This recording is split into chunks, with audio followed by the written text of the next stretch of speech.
Welcome to our channel. Today we how to fix algorithmic trading with Charles Schwab step by step clearly. To fix algorithmic trading issues with Charles Schwab, start by logging into your Schwab account. Navigate to the trading platform where your algorithm operates. Identify the specific trading algorithm that requires adjustments. Review the performance metrics of your algorithm to pinpoint issues. Analyze trade execution and confirm if trades are being executed as programmed. Check for any error messages or alerts within the trading software interface.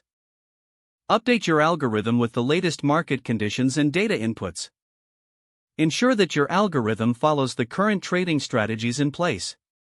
Test the updated algorithm using a simulated trading environment. Monitor the simulation results closely to evaluate performance changes. Once satisfied with the simulation, deploy the algorithm in a live trading environment. Regularly monitor live trades to ensure the algorithm operates smoothly. Document any new issues that arise and adjust the algorithm as necessary. Consider reaching out to Charles Schwab's support for any unresolved concerns. Stay informed about market trends and algorithmic trading best practices for continuous improvement. Repeat this process regularly to maintain optimal performance of your trading algorithm. If the page does not load, refresh the browser or try again in a private or incognito window. Make sure you are using the correct email address, then retype it carefully to avoid small typos.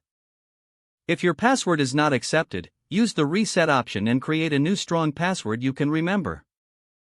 Check your spam folder for verification or security emails, then complete any requested confirmation steps. Enable two-factor authentication if available to improve account security and reduce unauthorized. After signing in, review your profile details so your contact information and settings are accurate and current. If you see an error message, note it down and try again after restarting your device and internet connection. Log out when you finish, especially on shared devices, to keep your account and payment information secure. If the page does not load, refresh the browser or try again in a private or incognito window. Make sure you are using the correct email address, then retype it carefully to avoid small typos. If your password is not accepted, use the reset option and create a new strong password you can remember. Check your spam folder for verification or security emails, then complete any requested. Don't forget to like this video and subscribe to our channel for more step-by-step tech guides.